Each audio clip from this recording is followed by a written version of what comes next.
बिस्मिल्लाहिर्रहमानिर्रहीम। अस्सलाम वालेकुम नाज़रीन, आप यूट्यूब चैनल देख रहे हैं। मैं इमरान खान हूँ। पाकिस्तान की सारी सियासत और मामला दो केसेस के इर्द गिर्द इस वक्त खड़े हैं।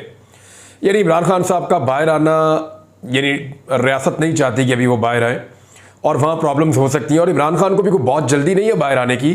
वो निज़ाम को मज़ीद नंगा करने में मसरूफ़ हैं और उसके लिए उनको कुछ ज़्यादा नहीं करना पड़ रहा, उन्हें सिर्फ अंदर रहना पड़ रहा है। और उनके अंदर रहने से निज़ाम खुद ब खुद गलतियां करके एक के बाद एक अपने कपड़े उतारता चला जा रहा है।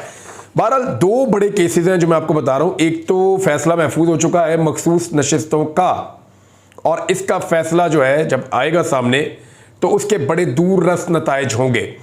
जो लोग कोर्ट को कवर करते हैं ना, इनमें 5 बड़े आम लोग हैं। इनमें सदीक जान साहब हैं, असनात मलिक साहब हैं, मुतीउल्लाह जान साहब हैं, साकिब बशीर साहब हैं, असद तूर साहब हैं। ये 5 लोग बहुत इंपॉर्टेंट हैं। इनके अलावा और बहुत सारे लोग हैं, वो भी कोर्ट्स को कवर करते हैं। मैं सबके नाम नहीं ले पा रहा, तो मैं माजरत चाहता हूँ उनसे। बड़े सीनियर जर्नलिस्ट वहाँ पे मौजूद होते हैं। लेकिन इन 5 लोगों ने बड़ा क्लियरली ये कहना शुरू कर दिया कि काजी फ़ायद ईसा साहब अब मुश्किल में है। यानी जो पहले ऐसा लगता था कि उनको या उनकी ओपिनियन को अक्सरियत ओन कर लेगी जजेस की, अब ऐसा दिखाई नहीं देता। मैच ऐसा लगता है फंस गया है। और कुछ का तो ये कहना है कि काजी फ़ायद ईसा साहब के हाथ से शायद चीज़ें निकल गई हैं। काजी साहब को ये वाले केस के अंदर पहले जितनी जल्दी थी, अब वो उतनी ताखीर के अंदर इसको लेकर जा रहे थे। ये केस क्यों इंपॉर्टेंट है, नंबर 1 ये। दूसरा, एक केस और है जो बहुत इंपॉर्टेंट है, और वो है इस्लामाबाद की 3 नशिस्तों वाला केस। मैं आपको पहले ही कह चुका हूं कि ये एक बंद है जिसके अंदर फॉर्म 47 जो है जाली वो भरे हुए हैं।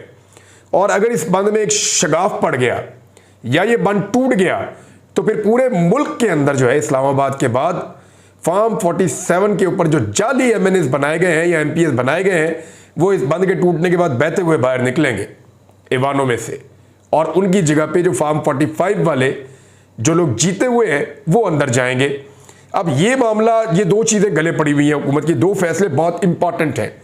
अब बड़े घटिया केस भी चल रहे हैं पाकिस्तान में। इद्दत वाला केस है, उसके अंदर इतनी घटिया हरकत की है खबर मानिका ने, ऐसी गलीज गंदी और घटिया हरकत की है कि मेरे ख्याल में अगर वो अपनी बेटियों के सामने या बच्चों के सामने जाएंगे ना तो वो भी नाराज हो जाएंगे। ऐसी घटिया हरकत की है।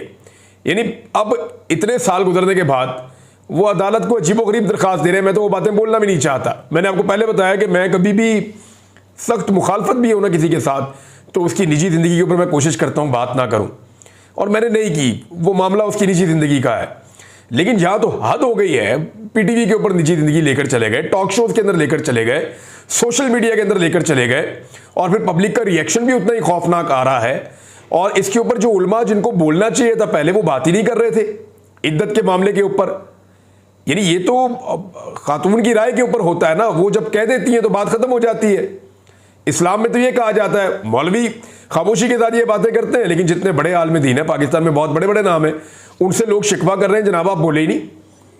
एक खातून को सरे बाजार जो है वो रुस्वा किया जा रहा है, अदालतों के अंदर, ईवानों के अंदर रुस्वा किया जा रहा है, सोशल मीडिया पे, पाकिस्तान के मीडिया के ऊपर उनकी तज़हीक की जा रही है, और वो साबिक खातून है, अव्वल और बापर्दा खातून है, और उसके बावजूद कोई आलिम दीन बोलने के लिए तैयार ही नहीं है। वो इसलिए कि पाकिस्तान की रियासत जो है वो पुष्ट बनाई कर रही है ये सारा गंद डालने वालों की। लिहाजा रियासत के खौफ से उलमा बोल ही नहीं रहे। तो कलमाए हक बोलने वाले उलमा किधर गए? वो क्यों बात नहीं कर रहे? और जिस वक्त दूसरी तरफ से रिएक्शन आया, साथ ही उलमा का जो है वो एक प्रेस रिलीज हमने देख लिया कि इस मामले के अंदर जो है शरई मामला है, तो इसके ऊपर ये ना किया जाए, वो ना किया जाए। मेरे ख्याल में इंतहाई नामुनासिब चीज़ें हैं जो पाकिस्तान में हो रही हैं, और बहुत ही घटिया नौयत की सियासत है जो पाकिस्तान में हो रही है। मेरी इसमें सारी हमदर्दी जो है वो बुशरा बीबी के साथ है। आप 100 एलिगेशन उन पर लगा सकते हैं माजी में, और लगाने भी चाहिए आपको। अगर आपके पास सबूत है तो आप उनको जेल के अंदर रखें, करप्शन के सबूत है जेल के अंदर डालें।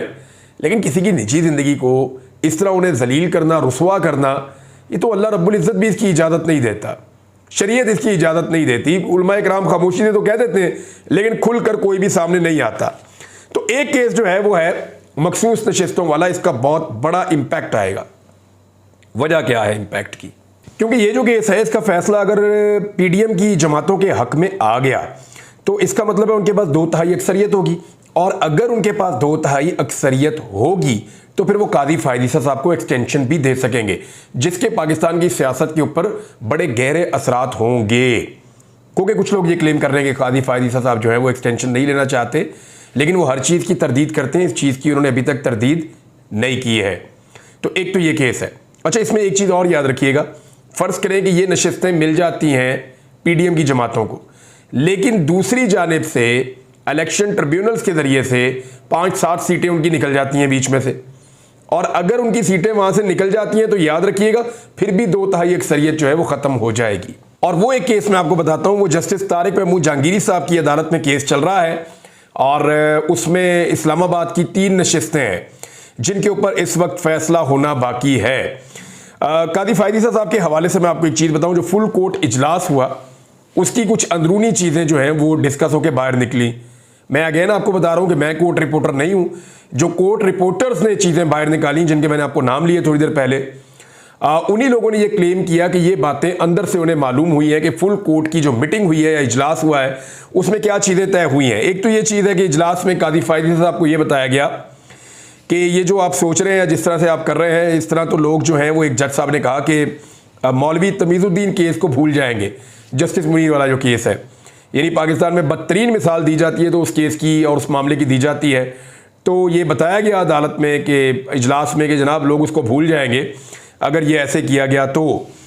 दूसरा ये भी बताया गया कि कादी फायद ईसा साहब आपके इस फैसले को अगले 4 या 5 चीफ जस्टिस जो हैं वो भुगतेंगे। एक तो कादी साहब खुद हैं, और दूसरे मंसूर अली शाह साहब हैं, तीसरे जस्टिस मुनीब अख्तर साहब हैं, जस्टिस आयशा मलिक साहिबा को भी गालिबन बनना है chief justice of Pakistan, justice Shahid Waheed साहब हैं, उनकी भी बारी हो सकती है, और जस्टिस याजा अफरीदी साहब। ये वो लोग हैं जो फ्यूचर में चीफ जस्टिस बन सकते हैं सुप्रीम कोर्ट ऑफ पाकिस्तान के। तो इसमें कादी साहब को लगता था कि अभी टाइम लेना चाहिए, मजीद इसमें डिले होना चाहिए, मजीद इसको चीज़ों को क्लियर करना चाहिए। तो यहाँ एक जज साहब ने कहा जी ठीक है, आपने टाइम लेना तो आप ले लें, हम तो फैसला सुना देंगे, और अगर बाकी जजेस की राय आ जाएगी तो कादी साहब के ऊपर बहुत प्रेशर होगा। तो इस वजह से फिर कादी साहब ने और सब ने ये फैसला किया कि जल्दी फैसला सुनाया जाएगा। अब जब मैं आपसे बात कर रहा हूं तो मुमकिन है 24 घंटे में, 48 घंटे में, इसके बीच बीच में किसी भी वक्त आपके सामने सुप्रीम कोर्ट ऑफ पाकिस्तान का फैसला मखसूस नशिस्तों के हवाले से आ जाएगा। अच्छा, इसमें यह कहा जा रहा है कि अभी भी बहुत फंसा हुआ है काम, अभी भी कोशिश की जा रही है कि ज़्यादा बंदे इधर हो जाएं, ज़्यादा बंदे इधर हो जाएं, लेकिन कुछ लोग बड़े एतमाद से कह रहे हैं कि पाकिस्तान तहरीक इंसाफ के हक में ये फैसला आएगा और मखसूस नशिस्तें सुन्नी इत्तेहाद कौंसिल और पाकिस्तान तहरीक इंसाफ को मिल जाएंगी। कुछ लोग कह रहे हैं कि नहीं, इसके बिल्कुल अपोजिट फैसला आएगा और नशिस्तें मिल जाएंगी पीडीएम की जमातों को। अच्छा, कुछ जो बड़े सीनियर वकला हैं उनका ये कहना है, मेरी जिन लोगों से बात हुई 2-4 लोगों से, उन्होंने कहा जी अदालत कुछ और भी कर सकती है, यानी ये ऐसे ब्लैक एंड व्हाइट में नहीं होगा, कुछ अजीब सा फैसला भी आ सकता है जिसके असरात बहुत दूर तक जाएंगे। इस फैसले को बड़ा तफसील से पढ़ना पड़ेगा, और ख़ास तौर पे जब तफसीली फैसला आएगा तो चीज़ें बहुत क्लियर हो जाएंगी। अब ये तो है नादरीन सूरत हाल इस केस की। दूसरा केस जो मैंने आपको बताया था, जो जस्टिस तारिक महमूद जहांगीरी साहब की अदालत में चल रहा है, वो रोज़ाना की बुनियाद पर केस सुन रहे हैं। एक दिन एक हल्का, दूसरे दिन दूसरा हल्का, तीसरे दिन तीसरा हल्का, और ऐसा लगता है कि वो सारा रिकॉर्ड मंगवा के और बहुत जल्द फैसला सुनाने की तरफ चले जाएंगे। बहुत मुमकिन है पीएमएलएन से ये सीटें छिन जाएं। अब तारिक फजल चौधरी साहब जो है उन्होंने एक और दरखास्त दे दी है, शोएब शाहीन साहब इनके मुकाबले में उम्मीदवार थे, तो उनका ये कहना है कि ये जो दरखास्त है इसको नाकाबिल समाअत करार दिया जाए। इससे पहले जो है वो जज साहब के ऊपर इल्ज़ामात भी लगाए गए थे और उनके ऊपर एतराज़ भी किया गया था, फिर वो एतराज़ ख़त्म हो गए थे।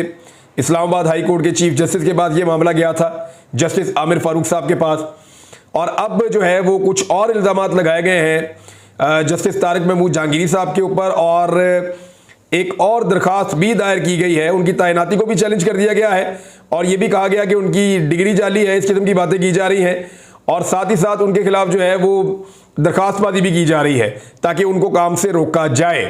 अब ये सारा कुछ हो क्यों रहा है? देखिए ना, अचानक बहुत सारे सहाफ़ी उठते हैं, और जो इस्लामाबाद के ट्रिब्यूनल जज हैं, होता यह है कि हाई कोर्ट के एक जज को चीफ जस्टिस हाई कोर्ट वो बता देते हैं कि ये वाले जज जो हैं, एक जज या ज़्यादा जज जितने भी हैं, तो इस्लामाबाद में क्योंकि 3 हल्के हैं तो एक ही जज की ज़रूरत थी, लाहौर में क्योंकि पंजाब में ज़्यादा हल्के हैं तो 8 जजेस की ज़रूरत थी, सिंध में इस तरह ज़्यादा जजेस की ज़रूरत थी, केपी में भी।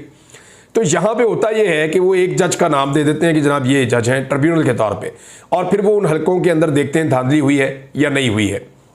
तो तारिक महमूद जहांगीरी साहब जब आए तो तब सारे खामोश थे, लेकिन जब चीज़ें मैनेज नहीं हुई और जब उनको राज़ी नहीं किया जा सका तो उसके बाद उनके ऊपर अटैक शुरू कर दिया गया। आप देखें मीडिया के खास लोग जो PMLN के बड़े हामी हैं वो तारिक महमूद जहांगीरी साहब के ऊपर अटैक करते हैं, कुछ ऐसे वकला हैं वो भी अटैक करते हैं, उनके ऊपर रेफरेंस की बात की जाती है, उनके ऊपर जो है वो पाबंदी की बात की जाती है, उनके खिलाफ जो है वो दरख्वास्तबाजी की जाती है, उनकी ज़ात के ऊपर कीचड़ उछाला जाता है, उनकी तौहीन की जाती है। ये सारी हरकतें उनके ऊपर कंटिन्यूसली की जा रही हैं, बार बार एतराज़ लगाए जाते हैं। क्यों? क्योंकि उन्हें ये समझ आ गई कि ये 3 सीटें निकल गई तो बाकी भी निकल गई, और अब वो हर कीमत पे चाहते हैं कि जस्टिस तारिक महमूद जहांगीरी इस केस को ना सुने। अब अगर एक नए जज आएंगे तो नए सिरे से मामला चलेगा, फिर इसके अंदर 2-3 महीने, 1-2 महीने, 3 महीने लग जाएंगे। लेकिन अगर जस्टिस तारिक महमूद जहांगीरी इसको सुनते रहते हैं तो मैं आपको ये बता दूं कि अगले 2 हफ्ते के अंदर ऐसा लगता है कि ये सीटें PMLN के इन MNAs के पास नहीं होंगी। यहां पे आपको नए MNAs बैठे हुए नजर आ जाएंगे जिनका ताल्लुक पाकिस्तान तहरीक इंसाफ से है, और इसी बुनियाद के ऊपर फिर पंजाब के अंदर आप बहुत बड़ी तब्दीली देखेंगे आने वाले वक्त में। अब हुकूमत क्यों कहती है कि हमने रिटायर्ड जज लगाने हैं ट्रिब्यूनल के तौर पे? वो रिटायर्ड जज इसलिए लगाते हैं कि वो अपनी मर्जी के बंदे लाएंगे जो उनको पसंद होंगे या जो माजी में उनके साथ अच्छे ताल्लुकात में रहे होंगे, और उनको लालच दे के लाके बैठाएंगे और बैठा के उनको देंगे अपने केसेस कि हमारी फॉर्म 47 के ऊपर बनी हुई जाली हुकूमत को महफूज रखें, हमें बचाएं। अब ये वो तरीका है जिसको हुकूमत अडॉप्ट कर रही है। अब एक हुकूमत बन गई है, उसके ऊपर इल्जाम है कि उन्होंने धांधली की है, तो वो अपनी मर्जी का जज नहीं लगवा सकते, अपनी मर्जी का ट्रिब्यूनल नहीं बना सकते। न्यूट्रल ट्रिब्यूनल होगा, और वो कैसे होगा कि जो तरीकाकार पहले से वजह है उसके मुताबिक होगा। अब वो कानून तब्दील करें सिर्फ इसलिए कि हम फंसे हुए हैं, ये तो वही मिसाल हो गई ना कि इन्होंने नैब का कानून ही बदल दिया। किन लोगों ने? जिन लोगों के ऊपर नैब के केसेस बने हुए थे। इसी तरह अब ये कानून बदलने जा रहे हैं इसलिए कि इनकी अपनी सीटें फंसी हुई हैं, तो ये अपनी सीटें बचाने के लिए हरकत करना चाह रहे हैं। लेकिन ये 3 सीटों पे फैसला हो गया तो फिर ये ट्रेन नहीं रुकेगी, ये मुसीबत बन जाएगी इनके लिए। नाज़रीन, इस्लामाबाद के 3 हलकों में इलेक्शन कमीशन की एक बहुत बड़ी नाअहली कह लें, उनका फ्रॉड कह लें, या नकम्मापन कह लें, या धांधली की एक कोशिश कह लें, वो एक और चीज़ पकड़ी गई है। साकिब बशीर साहब ने इसकी जो है वो सबसे पहले निशानदेही की थी। उन्होंने कहा कि इस्लामाबाद के 3 हलके आप देख लें कि इलेक्शन कैसे हुआ, क्या ये शफाफ इलेक्शन था? बहुत सीरियस नौइयत के सवालात हैं। आज इलेक्शन कमीशन ने ट्रिब्यूनल को बताया कि इस्लामाबाद के 3 हलकों के नताइज प्रिजाइडिंग अफसरान ने EMS सिस्टम के जरिए भेजे ही नहीं। जो सिस्टम बनाया हुआ था ना, जिसके जरिए से नताइज भेजने थे, इस्लामाबाद के जो 3 मेंबर कौमी असम्बली के हलके हैं वहां पे नताइज भेजे ही नहीं प्रिजाइडिंग ऑफिसर्स ने। और जब प्रिजाइडिंग ऑफिसर्स ने नताइज ही नहीं भेजे तो नताइज फिर बन कैसे गए? क्या किसी और तरह बन गए? यानी सवाल ये है कि फॉर्म 45 के नताइज जो है प्रिजाइडिंग ऑफिसर्स ने भेजने थे ROs को, वहाँ से इलेक्शन कमीशन ऑफ पाकिस्तान के बाद रिकॉर्ड इकट्ठा होता है और फिर फॉर्म 46, फॉर्म 47 बनता है और उसके ऊपर नतीजा आ जाता है। तो जब आपके पास इब्तदाई नताइज आए ही नहीं तो आपने फॉर्म 47 कैसे बना दिया? यानी उन्होंने सिस्टम में डाला ही नहीं। ये हालत इस्लामाबाद की थी, तो बाकी शहरों में क्या हुआ होगा, ये साकिब बशीर साहब ने आवाज़ उठाई है। उन्होंने कहा कि स्क्रीनशॉट लेकर रिटर्निंग अफसरान को व्हाट्सएप भी करने थे और वो भी नहीं किए गए, बल्कि ज़ाती हैसियत में उन्होंने रिटर्निंग अफसरान को नताइज दिए हैं। अब ज़ाती हैसियत में क्या दिया, उनको क्या मिला, उन्होंने क्या लिखा, ये कोई नहीं जानता। यानी रिकॉर्ड के ऊपर कोई चीज़ नहीं है। सिस्टम ये कहता था कि आपने तस्वीर खींच के व्हाट्सएप कर देनी है। सिस्टम ये कहता था कि आपको एक सिस्टम दिया हुआ, आपने उसके अंदर नतीजा डाल देना है। इन्होंने दोनों काम नहीं किए, और अगर किए हैं तो इस वक्त इलेक्शन कमीशन उसको इसलिए छुपा रहा है कि वहां से रियलिटी पता चल जाएगी कि किसको कितने वोट पड़े हैं। तो ये नाअहली है या फ्रॉड है, इसका फैसला आप कर लीजिए, वरना अदालत तो थोड़े दिनों में इसका फैसला करने वाली है। ISI के फ़ोन कॉल टेप करने के हवाले से जो एक शहबाज शरीफ साहब ने नोटिफिकेशन जारी किया है, उसके हवाले से उसको चैलेंज कर लिया गया है लाहौर हाई कोर्ट में। और एक शहरी हैं फ़ाद शब्बीर, उनकी जानिब से दरख्वास्त में वज़ीर आज़म, वफाकी हुकूमत और पाकिस्तान टेलीकम्युनिकेशन समेत दीगर को फरीक बनाया गया है। मौक़िफ़ इख्तियार किया गया कि हुकूमत पाकिस्तान ने एक नोटिफिकेशन में ISI को लोगों के फ़ोन टेप करने की इजाज़त दी है। PTA एक्ट के तहत जिस सेक्शन के तहत नोटिफिकेशन जारी किया गया, इसके अभी तक रूल्स नहीं बने। पाकिस्तान का आइन शहरियों की प्राइवेसी और आज़ादी इजहार राय फराहम करता है तो ये गलत हो गया, इसको रोका जाए, अदालत को उन्होंने ये कहा। अच्छा, इसमें ना ख्वाजा आसिफ साहब का एक मौक़िफ़ है कि माजी में इमरान खान साहब का ये मौक़िफ़ था कि ठीक है, टेप अगर करती हैं तो ठीक करती हैं एजेंसियाँ, तो ये बात उनकी ठीक है। देखें, जो भी हुकूमत में होता है ना, उसको लगता है क्योंकि एजेंसियाँ उनके साथ मिलकर काम कर रही होती हैं तो बड़े खुश होते हैं हुकूमत में लोग कि ठीक है हमें टेपें मिल रही हैं, क्योंकि ये जो एजेंसियों के लोग हैं, ये जो भी वज़ीर-ए-आज़म ऑफिस में बैठा होता है उनको लाकर उनके मुखालिफिन की टेपें सुनवा रहे होते हैं, तो वो बड़े खुश हो रहे होते हैं कि हमें सारी इन्फॉर्मेशन मिल रही है कि हमारे मुखालिफिन क्या प्लान कर रहे हैं, क्या मनसूबा बना रहे हैं, तो सारी इन्फॉर्मेशन उनको मिल रही होती है, वो उससे बड़े खुश होते हैं। लेकिन उन्हें ये नहीं पता होता कि सेम टाइम में उनकी अपनी भी रिकॉर्डिंग हो रही है जो अभी उनको नहीं सुनाई जा रही, वो कल को इनके खिलाफ इस्तेमाल हो सकती है। तो जो भी हुकूमत में होता है वो ऐसा ही करता है। इमरान खान साहब से ये गलती हुई होगी, लोग करते हैं ऐसी गलतियां, और ये उनकी गलती थी, लेकिन इमरान खान में ये बात है कि वो अपनी गलती मान लेते हैं और अगर दोबारा ना करें तो बहुत अच्छी बात है। यानी सबको ये बात समझनी होगी कि जो चीज़ें आपको माजी में अच्छी लगती थी आज अगर बुरी लगती हैं उसूल की बुनियाद के ऊपर, तो फिर ये उसूल अच्छा वक्त हो या बुरा वक्त हो हमेशा कायम रहना चाहिए। जैसा कि इमरान खान साहब ने कहा नैब के केस में कि जनाब मुझे इसका बहुत फ़ायदा होगा, ये जो इन्होंने कानून तब्दील किया है, लेकिन मेरे मुल्क को नुकसान होगा तो मैं अपने उसूली मौके पे खड़ा हूं, मुझे चाहे नुकसान हो जाए लेकिन ये जो इन्होंने तरमीम की है इसको ख़त्म किया जाए। तो इस तरह आपको अपने उसूली मौके पर खड़ा होना चाहिए। नाज़रीन, एक शहबाज शरीफ साहब ने एक ऐलान किया है और बड़े उसके इश्तिहारात लगवा दिए सारे अखबारात में कि 200 यूनिट तक जो बिजली इस्तेमाल करेगा उसके लिए खसूसी पैकेज दिया जा रहा है, और उसके लिए जो है वो 50 अरब रुपए का एक तारीखी रिलीफ पैकेज दिया जा रहा है। लेकिन आपको बताते हैं कि इन्होंने लोगों की जेबों से कितना माल निकाला और उसके बदले में ये पीनट जो है 50 अरब का, ये वापस उनको कैसे दे रहे हैं। पहले तो आप ये देखें कि 200 यूनिट तक बिजली इस्तेमाल करने वालों के रेट इन्होंने पहले बढ़ाए, फिर ऐसे लाखों सारिफीन के यूनिट्स 200 से बढ़ाकर उन्हें सस्ते वाले स्लैब से निकाला। यानी आपको हम बता रहे थे ना कि 200 यूनिट तक बिजली की जो कीमत है ना, वो अगर 10 रुपए है ना तो एकदम वो 50 रुपए हो जाती है, बढ़ के एकदम ऊपर जंप मारती है जैसी वो 201 यूनिट होती है। तो इन्होंने लाखों जो आपके यूजर्स हैं ना बिजली इस्तेमाल करने वाले, उनको ये टीका लगाया और उनसे बहुत हैवी किस्म के दुगने तिगने उनसे बिल इन्होंने निकलवा लिए, और 6 माह तक वो लोग जो है वो ये बिल भरते रहेंगे। और अब जो इजाफा किया है उसे सिर्फ 3 माह के लिए वापस लेने का कहकर अवाम से बेशुमार पैसा हथियाने के बाद थोड़ा सा पैसा उनके ऊपर वापस लगाकर उन पे एहसान चढ़ा रहे हैं, और उस पैसे को भी जो है वो इतनी उसकी उन्होंने मुहिम चलाई इश्तिहारी कि सारे अखबारात इसके साथ भर दिए। ऐसा ये फ्रॉड हुकूमत है।